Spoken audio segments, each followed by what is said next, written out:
Suren Hindi class में आज हम पढ़ते हैं रस निष्पत्ति। रस निष्पत्ति रस सिद्धांत के अंदर आती है। जो भरत मुनि का रस सिद्धांत है, उसने जो रस सूत्र लिखा है, उसमें जो निष्पत्ति शब्द है, संयोग और निष्पत्ति शब्द, उसके 4 व्याख्याता हुए हैं, उन पर आधारित है। शुरू करने से पहले मैं बता दूं आपको कि आप टिप्पणी जरूर पढ़ लें एक बार। यदि कोई क्वेश्चन मिसप्रिंट हो जाए तो उसको टिप्पणी में लिख दिया जाएगा और उसको आप देख सकते हैं।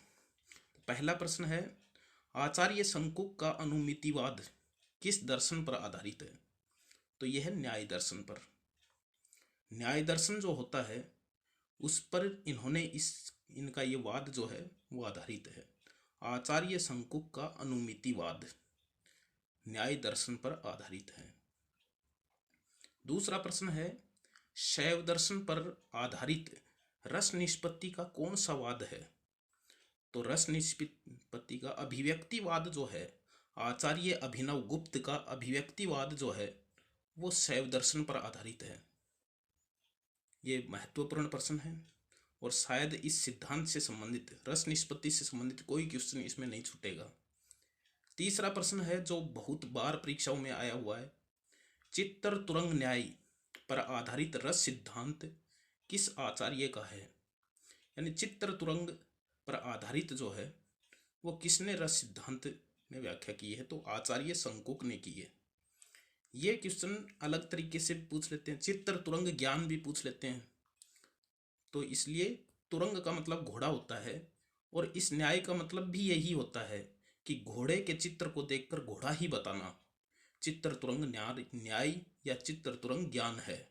और इस आधार पर जो है इन्होंने इसमें व्याख्या की है रस सिद्धांत में। चौथा प्रश्न है, करुण रस को किसने रसराज कहा है? तो ये आचार्य भवभूति ने जो है वो करुण रस को रसराज कहा है। ये इस निष्पत्ति से संबंधित क्वेश्चन नहीं, लेकिन ये भी पूछा जाता है। पांचवा प्रश्न है, भट्टनायक के भुक्तिवाद का मूल आधार क्या है? भट्टनायक के इसका मूल आधार क्या है? तो यह है सांख्य दर्शन। यह सांख्य दर्शन के ऊपर आधारित है। छठा प्रश्न है, उत्पत्तिवाद या आरोपवाद किस आचार्य के मत को कहा जाता है? तो भट्ट लोलट के मत जो है उसको आरोपवाद या उत्पत्तिवाद कहा जाता है। ये रस सूत्र के प्रथम व्याख्याता हैं भट्ट लोलट। सातवां प्रश्न है, साधारणीकरण सिद्धांत के आविष्कर्ता आचार्य हैं? तो ये भट्टनायक हैं। रस सूत्र के तीसरे व्याख्याता भट्टनायक ने सर्वप्रथम साधारणीकरण का प्रयोग किया था, साधारणीकरण का शब्द का प्रयोग किया था, इसलिए इसको आविष्कर्ता इसी को कहा जाता है। और फिर बाद में ये भी एक अलग से बिंदु हो गया। भट्टनायक के अनुसार क्या है, उसके अनुसार, यानी अलग अलग विद्वानों के अनुसार साधारणीकरण क्या है वो बताया गया है। वो अलग से सिद्धांत हो गया साधारणीकरण, लेकिन सर्वप्रथम भट्टनायक ने जो है इसका प्रयोग किया था। रस सिद्धांत के संदर्भ में तन्मयतावाद के प्रवर्तक कौन हैं? तो रस सिद्धांत के संदर्भ में तन्मयतावाद के प्रवर्तक जो है वो अभिनव भरत हैं। आचार्य अभिनव गुप्त अलग हैं और अभिनव भरत जो हैं ये अलग हैं। इन्होंने तन्मयतावाद जो है उसके प्रवर्तक कहा जाता है। 9 नंबर का प्रश्न है, स्थायी भाव की उपचित अवस्था को रस किसने माना है? तो ये रस सूत्र के प्रथम व्याख्याता भट्टनायक ने माना है उपचित अवस्था को। अब आप कहेंगे उपचित क्या है? उपचित का मतलब होता है, उप का मतलब समीप और चित का मतलब मन। मन के समीप की अवस्था को रस इन्होंने माना। स्थायी भाव की उपचित अवस्था, स्थायी भाव यदि चित्त के निकट है तो उस स्थिति को इन्होंने रस कहा है। किसने? रस सूत्र के प्रथम व्याख्याता आचार्य भट्ट लोलट ने। 10वां प्रश्न है, भरत मुनि ने रसों की संख्या कितनी बताई है? तो इन्होंने 8 बताई है। भरत मुनि ने रस संप्रदाय के प्रवर्तक भी यही हैं और नाट्य शास्त्र इनकी रचना है, 2री शताब्दी के हैं। इस रचना में ही इन्होंने ये सूत्र दिया है और इसमें इन्होंने 8 रस बताए हैं। इनके बताए हुए रस सूत्र के 4 व्याख्याता जो है उन्होंने अपने अपने क्या मत दिए हैं, क्या वाद दिए हैं, उससे संबंधित अगला क्वेश्चन है ये कि मत और आचार्य। भुक्तिवाद भट्टनायक का है, अभिव्यक्तिवाद आचार्य अभिनव गुप्त का है, आरोपवाद भट्ट लोलट का है और अनुमितिवाद आचार्य शंकुक का है। ये प्रथम व्याख्याता हैं, ये दूसरे व्याख्याता हैं, ये तीसरे हैं और ये चौथे हैं। इस तरह से ये इनका क्रम है। अगला प्रश्न है,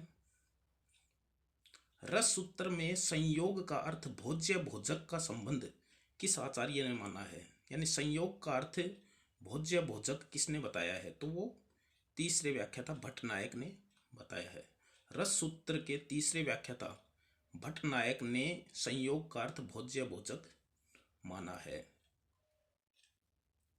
13वां प्रश्न है, भट्ट लोलट रस सूत्र के प्रथम व्याख्याता भट्ट लोलट के स्थायी भाव की उपचिता अवस्था का खंडन किस आचार्य ने किया? तो ये निश्चित है कि इनसे अगला व्याख्याता आचार्य शंकुक था, तो इनकी बात को इन्होंने जो है वो खंडित करके काट करके दूसरी बात इन्होंने उससे संबंधित बताई है। तो इसका खंडन जो है वो आचार्य शंकुक ने किया है। 14वां प्रश्न है,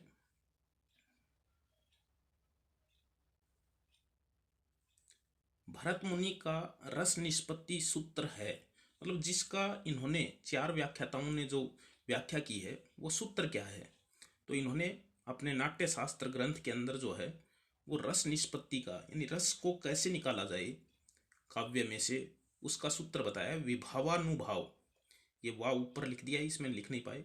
विभावानुभाव व्यभिचारी, कहता विभाव अनुभाव और व्यभिचार, इनको मिलाकर के संयोग रस निष्पत्ति, यानी इनको मिलाकर के इनके संयोग से रस की निष्पत्ति होती है। तो ये इन्होंने सूत्र दिया है। अब इस सूत्र के व्याख्याता हैं, ये जो 2 शब्द हैं संयोग और निष्पत्ति, ये विवाद के शब्द हो गए। इनके इन 4 व्याख्याताओं ने अलग अलग अर्थ बताए हैं कि इसमें इस सूत्र में भरत मुनि ने संयोग का अर्थ ये बताया है, ये हो सकता है, और निष्पत्ति का अर्थ ये हो सकता है। ये दोनों विवाद के मत हैं। अब प्रश्न ऐसे भी आता है कि भरत मुनि के रस सूत्र में कौन से 2 शब्द विवाद के हैं? तो संयोग और निष्पत्ति। अलग अलग आचार्यों ने इन दोनों शब्दों का अर्थ जो है वो अलग अलग बताया है। 16वां प्रश्न है कि शंकुक के अनुसार भरत मुनि के रस सूत्र में आए संयोग का अर्थ क्या है? तो इनका अर्थ है अनुमान। संयोग का अर्थ इन्होंने अनुमान बताया है। 16वां प्रश्न है, भरत मुनि के रस सूत्र के व्याख्याताओं का क्रम क्या है? तो ये भी हमें पता होना चाहिए। भट्ट लोलट पहला है, फिर उसके बाद में आचार्य शंकुक है, तीसरे जो भट्टनायक हैं और चौथे अभिनव गुप्त हैं। इन्होंने अलग अलग टाइम में एक के बाद एक ने इस सूत्र की व्याख्या की है। संयोग और निष्पत्ति का अलग अलग अर्थ बताया है। और इसमें देखो पहला दूसरा इनकी बात का खंडन इन्होंने किया, और ये जो हैं ये साधारणीकरण को देने वाले हैं। तीसरे व्याख्याता, इनको ऐसे भी कहा जाता है भट्ट लोलट प्रथम व्याख्याता, दूसरे व्याख्याता, तीसरे व्याख्याता और चौथे व्याख्याता, रस सूत्र के व्याख्याता। अब 17वां प्रश्न जो है वो सबसे महत्वपूर्ण है। ये समझने का है कि व्याख्याता, ये 4 व्याख्याताओं का सही क्रम है। संयोग का अर्थ किसने क्या माना है और निष्पत्ति का अर्थ किसने क्या माना है? भट्ट लोलट के अनुसार संयोग का अर्थ है उत्पाद्य और उत्पादक, और निष्पत्ति का अर्थ है उत्पत्ति।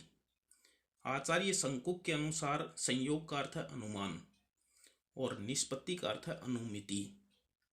भट्टनायक के अनुसार संयोग का अर्थ है भोज्य भोजक और निष्पत्ति का अर्थ है भुक्ति। और अभिनव गुप्त के अनुसार संयोग का अर्थ है व्यंग्य व्यंजक और निष्पत्ति का अर्थ है अभिव्यक्ति। अब ये जो निष्पत्ति के जो अर्थ दिए हैं इस पर ही इनके वाद के नाम हैं। जैसे भट्टलोलट का वाद है उत्पत्तिवाद, आचार्य शंकु के वाद का नाम है अनुमितिवाद, भट्टनायक के वाद का नाम है भुक्तिवाद, और अभिनव गुप्त के वाद का नाम है अभिव्यक्तिवाद।